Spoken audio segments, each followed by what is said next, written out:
ഡാ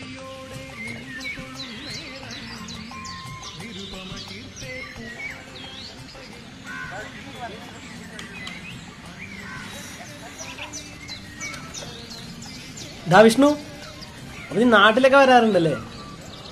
കൊറേടാ വന്നിട്ടേ. ഞാൻ നിന്നെ കൊറേ പ്രാവശ്യം വിളിച്ചിട്ടുണ്ടായിരുന്നു, ഫോണും എടുത്തില്ല, തിരിച്ചും വിളിച്ചില്ല. ഫുള്ള് തിരക്കായിരുന്നടാ, അങ്ങനെ വിട്ടുപോയതാ. കടം വാങ്ങിക്കുന്നവനെ ഈ തിരക്കൊന്നും കണ്ടില്ല. അത് വിട്, ഞാൻ അത് പറയാൻ വിളിച്ചതൊന്നുമല്ല. എടാ അതിന് സത്യം അതുകൊണ്ട് ഞാൻ ഫോൺ എടുക്കാണ്ടിരുന്നു. നിന്റെ കടമൊക്കെ ഓർമ്മയുണ്ട്, പിന്നെ കിട്ടുമ്പോ തരും. കയ്യിലില്ലാത്തോണ്ട് തരാത്തല്ലടാ.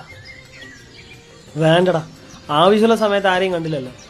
ഇനിയിപ്പോ അത് കിട്ടിയാലില്ലെങ്കിലും എനിക്കൊന്നുമില്ല. നീ എന്താ ഇങ്ങനെയൊക്കെ പറഞ്ഞു? നിനക്ക് കാശിന് അത്യാവശ്യം നിനക്ക് ഇപ്പൊ റോൾ ചെയ്ത് തരാം.